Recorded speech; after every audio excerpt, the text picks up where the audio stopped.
తిరుపతిలోని మోహన్ బాబు యూనివర్సిటీ వద్ద తీవ్ర ఉద్రిక్తత నెలకొంది. ముందు జాగ్రత్త చర్యగా పోలీసులు భారీగా మోహరించారు, భద్రతను కట్టుదిట్టం చేశారు.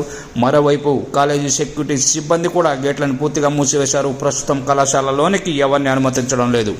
మోహన్ బాబు యూనివర్సిటీ వద్ద తీవ్ర ఉద్రిక్తత నెలకొంది. కాలేజీకి మంచు మనోజ్ వస్తాడన్న సమాచారంతో కాలేజీ గేట్లను సెక్యూరిటీ సిబ్బంది పూర్తిగా మూసివేశారు. ప్రస్తుతం మోహన్ బాబు కాలేజీ వద్దకు ఎవరిని అనుమతించడం లేదు.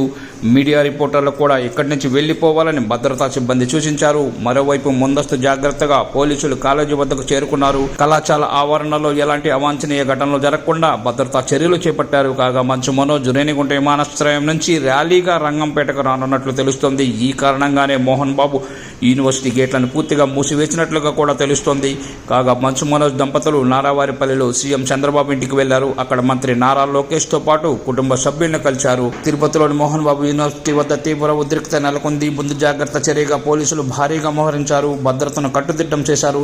మరోవైపు కాలేజీ సెక్యూరిటీ సిబ్బంది కూడా గేట్లను పూర్తిగా మూసివేశారు. ప్రస్తుతం కళాశాలలోనికి ఎవరిని అనుమతించడం లేదు. మోహన్ బాబు యూనివర్సిటీ వద్ద తీవ్ర ఉద్రిక్తత నెలకొంది. కాలేజీకి మంచు మనోజ్ వస్తాడన్న సమాచారంతో కాలేజీ గేట్లను సెక్యూరిటీ సిబ్బంది పూర్తిగా మూసివేశారు. ప్రస్తుతం మోహన్ బాబు కాలేజీ వద్దకు ఎవరిని అనుమతించడం లేదు. మీడియా రిపోర్టర్లు కూడా ఇక్కడి నుంచి వెళ్లిపోవాలని భద్రతా సిబ్బంది సూచించారు. మరోవైపు ముందస్తు జాగ్రత్తగా పోలీసులు కాలేజీ వద్దకు చేరుకున్నారు. కళాశాల ఆవరణలో ఎలాంటి అవాంఛనీయ ఘటనలు జరగకుండా భద్రతా చర్యలు చేపట్టారు. కాగా మంచు మనోజ్ రేణిగుంట విమానాశ్రయం నుంచి ర్యాలీగా రంగంపేటకు రానున్నట్లు తెలుస్తోంది. ఈ కారణంగానే మోహన్ బాబు యూనివర్సిటీ గేట్లను పూర్తిగా మూసివేసినట్లుగా కూడా తెలుస్తోంది.